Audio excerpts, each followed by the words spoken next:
Covid cess अगर सरकार लगा सकती है तो कैसा कदम होगा?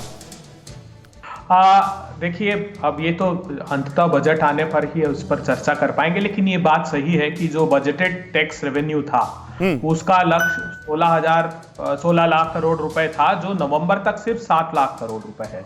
और सरकार ने जो एक्सपेंडिचर था वो 30 लाख करोड़ रखा था। हो सकता है हमारी मतभिन्नता हो कि किस दिशा में वो खर्च कर रहे हैं, मगर उतना खर्च कर रही है सरकार, तो इसलिए फिस्कल डेफिसिट बढ़ा हुआ दिखाई देगा।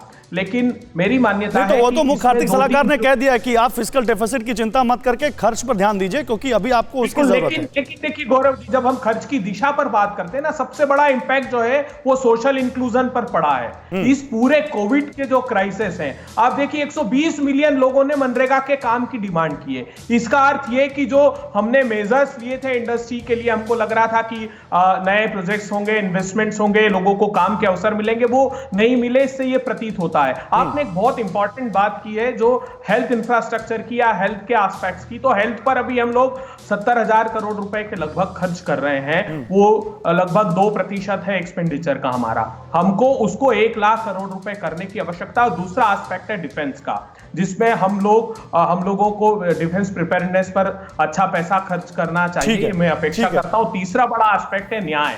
देखिए, गरीब बहुत क्राइसिस में है। जब तक आप डिमांड साइड को एड्रेस नहीं करेंगे। विजय जी, अभय जी की बातों से सहमत हैं। और क्या आपको लगता है कि वाकई वित्त मंत्री का फोकस भी डिमांड क्रिएट करने पर ही होगा?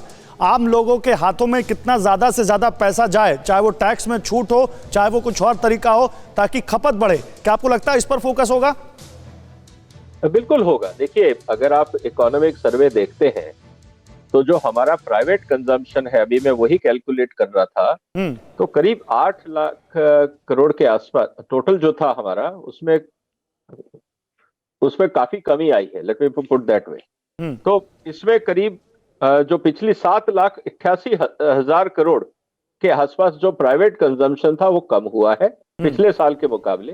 सरकारी एक्सपेंडिचर बरकरार रहा है, लेकिन जो बाकी एक्सपेंडिचर है फिक्स कैपिटल फॉर्मेशन की, जिसकी हम बात करते हैं, उसमें कमी आई है।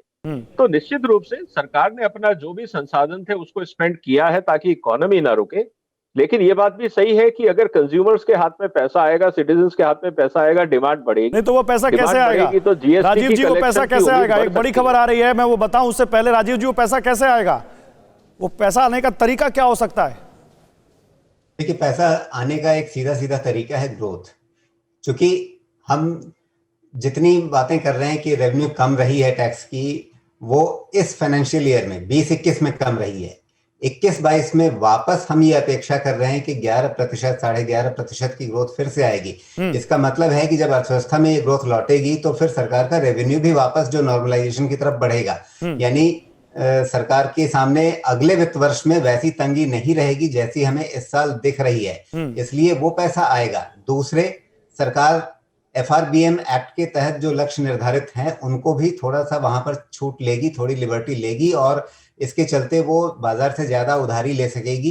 तो ये 2 बड़े स्रोत ऐसे होंगे जहां से पैसा आएगा। चलिए, और ये बात मुख्य आर्थिक सलाहकार ने कही भी है कि सरकार को अगर पैसा उधार लेना पड़ता है तो उधार ले, लेकिन कुछ चीजों पर सरकार को पैसा खर्च करना चाहिए।